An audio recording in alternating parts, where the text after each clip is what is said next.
నమస్కారం. పోయినసారి మనం చెప్పుకున్నాం, శ్రీరామకృష్ణుల వారు మాతో సంభాషిస్తూ ఉన్నప్పుడు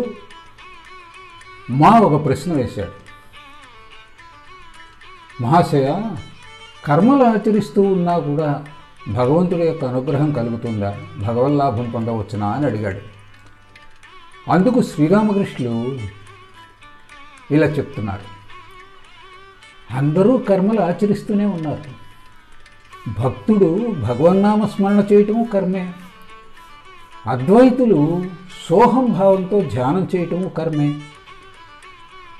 అంతెందుకు, ఊపిరి పీల్చి వదలటము కర్మే.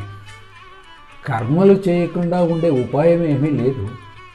అందుచేత కర్మలు చేస్తూ ఉండు, అయితే ఫలితాన్ని భగవంతుడికి వదిలిపెట్టు, నిష్కామంగా కర్మలు చేయి అని చెప్పారు. అందుకు అలాగేనండి అయ్యా, అధికంగా ధనం సంపాదించవచ్చునా అని అడిగాడు.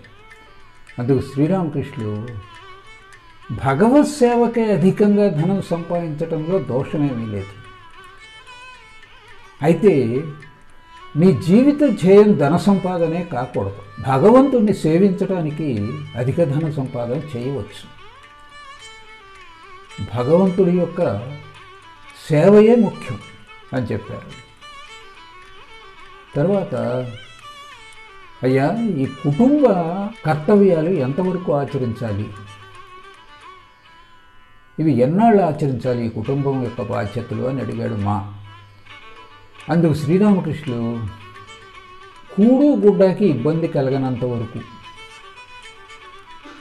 కూడు గుడ్డకి ఇబ్బంది పడినంత వరకు ఈ కుటుంబ బాధ్యతలు నెరవేర్చాలి. పిల్లలు తమ కాళ్ళ మీద తాము నిలబడటం ప్రారంభించాక వారి భారాన్ని నువ్వు వహించవలసిన పని లేదు. పక్షి పిల్ల ఆహారం తనంతట తాను సంపాదించుకోవటం ప్రారంభించగానే అది తల్లి దగ్గరికి కన్నా వస్తే ముక్కుతో పొడిచి అవతలకి వెళ్ళగొడుతుంది. ఆ తర్వాత ఇలా అడిగాడు, అయ్యా, ఈ కర్తవ్యాలు ఎంతవరకు నెరవేరుస్తూ ఉండాలి అని అడిగిన దానికి శ్రీరామకృష్ణుల వారు, కాయటం ప్రారంభించి కాయ ఏర్పడగానే ఆ పువ్వు దానంతటది ఊడిపోతుంది. అలాగే నువ్వు భగవంతుడికి ఎంత దగ్గరగా వెళుతూ ఉంటే నీ కర్మలంతా తగ్గించబడతాయి. తాగుబోతూ కళ్ళు బాగా తాగితే స్పృహ కోల్పోతాడు. అదే ఏదో కొద్దిగా పుచ్చుకున్నాడు అనుకో, పనిపాటలు చేసుకోగలుగుతాడు. అలాగే ఇంకో ఉదాహరణ చెప్తా విను. గృహిణి ఇంట్లో ఉన్నటువంటి గృహకృత్యాలన్నీ పూర్తయిన తర్వాత స్నానానికి వెళుతుంది. అప్పుడు ఎవరు పిలిచినా ఆవిడ పలకదు. అలాగే భగవంతుడి వైపు నువ్వు ఎంతగా పురోగమిస్తావో అంతగా నీ కర్మలు తగ్గిపోతాయి అని చెప్పారు. ఆ తర్వాత ఇంకో ప్రశ్న వేశాడు. ఈ ప్రశ్నలన్నీ కూడా వేస్తున్నది తనొక్కడి కోసమే కాదు, ఆయన మనందరికీ రిప్రజెంటేటివ్ లాగా. అంటే గృహస్థులకి ఒక రిప్రజెంటేటివ్ అన్నమాట. అంటే ఈ సమస్యలన్నీ కూడా మనకి అప్పుడప్పుడు ఉత్పన్నం అయ్యేటటువంటి సమస్యలే.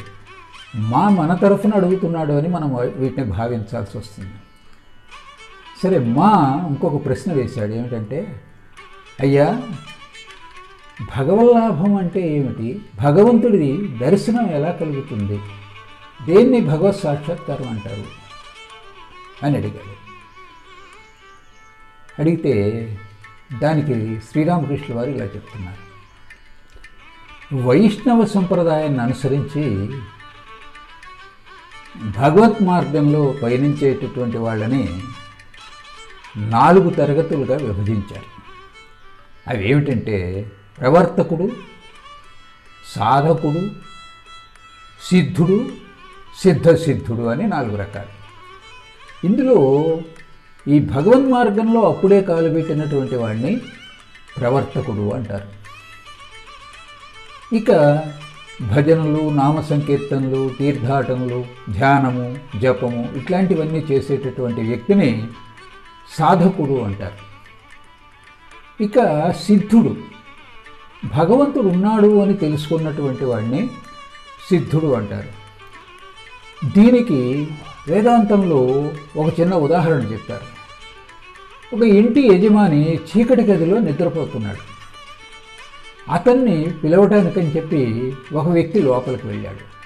ఆ చీకటి ఇంట్లోనే తడుముకుంటూ వెళుతూ అతని చెయ్యి ఒక బల్ల మీద పడినప్పుడు నేతి నేతి అంటే ఇది కాదు ఇది కాదు అని ముందుకు సాగాడు. మళ్ళీ ఆ చెయ్యి కిటికీ మీద పడినప్పుడు మళ్ళీ నేతి నేతి ఇది కాదు ఇది కాదు. అలా ఏ వస్తువు మీదన్నా పడినప్పుడు ఇది కాదు ఇది కాదు అనుకుంటూ చివరికి యజమాని శరీరం తగిలింది. ఇక్కడ ఉన్నాడు అని తెలుసుకుంటాడు. అయితే అతడికి యజమాని అక్కడ ఉన్నాడు అని తెలుసు, అంతేగాని యజమాని గురించినటువంటి పూర్తి విషయం అతనికి తెలియదు. అతన్ని సిద్ధుడు అంటాం. ఇక మరో కోవకు చెందిన వారు ఉన్నారు, సిద్ధసిద్ధులు అని. అతడేమిటంటే యజమానితో చాలా ఆంతరంగికమైనటువంటి పరిచయం కలిగినటువంటి వ్యక్తి, యజమానిని గురించి పూర్తిగా అవగాహన ఉన్నటువంటి వ్యక్తి, యజమానితో కలిసి ప్రేమగా సంచరించగలిగినటువంటి వ్యక్తి. అలాంటి వ్యక్తిని సిద్ధసిద్ధుడు అంటారు. తరువాత ఇంకొక ప్రశ్న వేశాడు. మహాశయ, ఈ కళ్ళతో భగవంతుణ్ణి దర్శించవచ్చునంటారా? ఈ కళ్ళకి భగవంతుడు కనిపిస్తాడా? అందుకు రామకృష్ణ వారు ఇలా చెప్తున్నారు. ఈ చర్మచక్షువులతో భగవంతుణ్ణి దర్శించలేము. భగవంతుడి మీద భక్తి, ప్రేమ, అనురాగం అధికమైనప్పుడు ప్రేమచక్షువులు, ప్రేమకర్ణాలు ఏర్పడతాయి. ఆ ప్రేమచక్షువులకి భగవంతుడు కనిపిస్తాడు. అలాగే ఆ ప్రేమ కర్ణాలతో భగవద్వాణిని మనం వినవచ్చు. అయితే ఇది సాధించడానికి చాలా తీవ్రంగా వ్యాకులత, భక్తి, ప్రేమ, భగవంతుడి వల్ల అచంచలమైనటువంటి విశ్వాసము, అనురాగము ఇవన్నీ కూడా ఉండాలి. ఇది అంత తేలికగా జరిగేటటువంటి పని కాదు. భగవంతుడి యందు విపరీతమైనటువంటి అనురాగం కావాలి. ఎలాగంటే నీకు ఒక ఉదాహరణ చెప్తా. బాగా కళ్ళు సేవించినటువంటి వాడు మత్తెక్కి నేనే కాళిని అని అరుస్తూ ఉంటాడు. అలాగే గోపికలు కృష్ణుడి యొక్క ప్రేమలో మైమరిచి నేనే కృష్ణుణ్ణి అనేవారు. అంటే ఇది ఎట్లా అంటే పచ్చకామెరల రోగికి ప్రపంచమంతా పచ్చగా కనిపించినట్టు వీరికి ఏమిటంటే సర్వత్రా భగవంతుడినే దర్శిస్తారు. ఈ స్థితి ఏర్పడటానికి భగవంతుడి వల్ల ప్రగాఢమైనటువంటి ప్రేమ ఏర్పడాలి. మీకు ఇంకొక ఉదాహరణ చెప్తాను. ఏమిటంటే ఒక దీపం యొక్క ఒత్తిని, దీపం వెలుగుతూ ఉన్నప్పుడు ఆ ఒత్తి వంకే చూస్తూ ఉంటే తదేకంగా 4 పక్కల దీపశిఖలు కనిపిస్తాయి మనకి. అలాగే ఈ భగవత్ ప్రేమతో ఉన్మత్తుడైనటువంటి వాడికి మొత్తం విశ్వమంతా కూడా భగవన్మయంగా కనిపిస్తుంది అని చెప్పారు శ్రీరామకృష్ణ. అప్పుడు తనలో ఇలా అనుకున్నాడు, చుట్టూ కనిపించేటటువంటి దీపశిఖలు సత్యమైనవి కావు, సత్యమైనది ఒక్కటే కదా అని మాకే అర్థమైంది. తర్వాత శ్రీరామకృష్ణ వారు చైతన్యాన్ని గురించి ఆలోచించినటువంటి వ్యక్తి అచైతన్యుడు ఎలా అవుతాడు? ఒకసారి శివనాథ శాస్త్రి నాతో అన్నాడు, నిరంతరం భగవంతుడు భగవంతుడు అని అదే పిచ్చితో ఉన్నటువంటి వాడు జడుడుగా మారతాడు అని. అందుకు నేను అన్నాను, నిత్య చైతన్యుడైనటువంటి భగవంతుణ్ణి గురించి ఆలోచించేవాడు అచైతన్యుడు ఎలా అవుతాడు అని అన్నాను అని చెప్పారు. అందుకు అది నాకు అర్థమయ్యిందండి. భగవంతుడు నిత్యుడు కదా, నిత్య చైతన్యం కదా. దాని గురించి ఆలోచించినప్పుడు మనిషి అచైతన్యుడు ఎలా ఉంటాడు అన్నాడు. అందుకు శ్రీరామకృష్ణుల వారు అన్నారు, అది భగవత్ కృప. భగవత్ కృప ఉంటేనే ఇలాంటి విషయాలు అర్థమవుతాయి. ఆయన యొక్క కృప కావాలి. దాంతో సంశయాలన్నీ తొలగిపోయి ఉన్న విషయం అర్థమవుతుంది. పిల్లవాడు తండ్రి చేయి పట్టుకుని నడుస్తూ ఉంటే పడిపోయేటటువంటి అవకాశం ఉంటుంది కదా.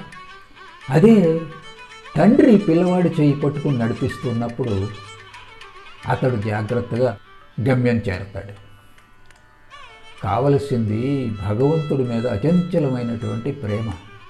పిల్లవాడు అటు ఇటు పరుగులు పెడుతూ ఉన్నప్పుడు చాలాసేపు పరుగులు పెట్టిన తర్వాత దాక్కున్నటువంటి తల్లి బయటికి వచ్చి బిడ్డ ఆందోళన పడుతున్నాడని ఎదురుకుండా నుంచుంటుంది అని చెప్పారు.